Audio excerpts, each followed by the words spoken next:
کو ملی۔ کے بعد دوسری نماز کا بچانے کے ساتھ کے بعد دو نوافل پڑھے، دل کر رہا تھا اور السلام علیکم ورحمۃ اللہ وبرکاتہ۔ الحمدللہ آج جامع مسجد فیضان جمال مصطفیٰ میں افطاری اجتماع کا سلسلہ ہے، آئیے آپ کے لیے چلتے ہیں۔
پسندیدہ کام ہے، یعنی ہمارے آقا کریم صلی اللہ علیہ وسلم کو نیکی کرنا، پھر اس نیک بندے ایسے ہی کیا کرتے تھے، نیکی کرنا اختیار کیا، پھر اس کو مسلسل کرنے کے بعد دوسری نماز کا بچانے کے ساتھ کے بعد دو نوافل پڑھے، دل کر رہا تھا اور نوافل پڑھو۔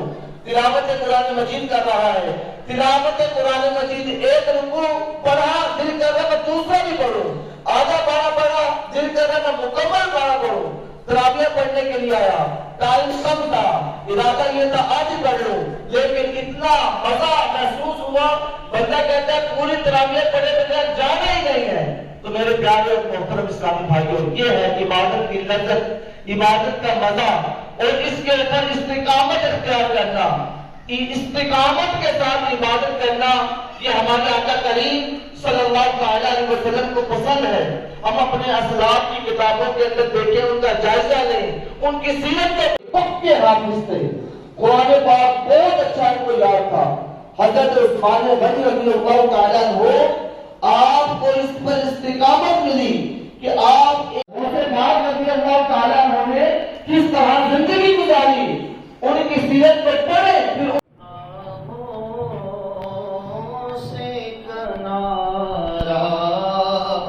میں کروں گا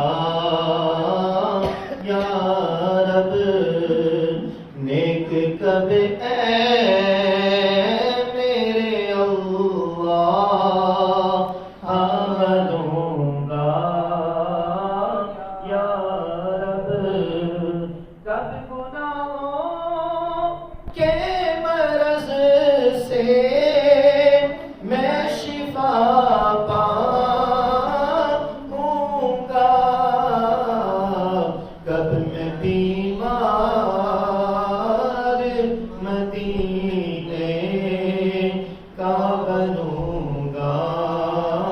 ماشاءاللہ دریا بچھا دیے اور یہ افطاری کا سامان ہے ماشاءاللہ۔ ابھی یہ دسترخوان بھی ماشاءاللہ لگ چکے ہیں۔ ابھی اسلامی بھائی افطاری کے لیے یہاں یہ دیکھ رہے ہیں آپ، اسلامی بھائی افطاری کر رہے ہیں۔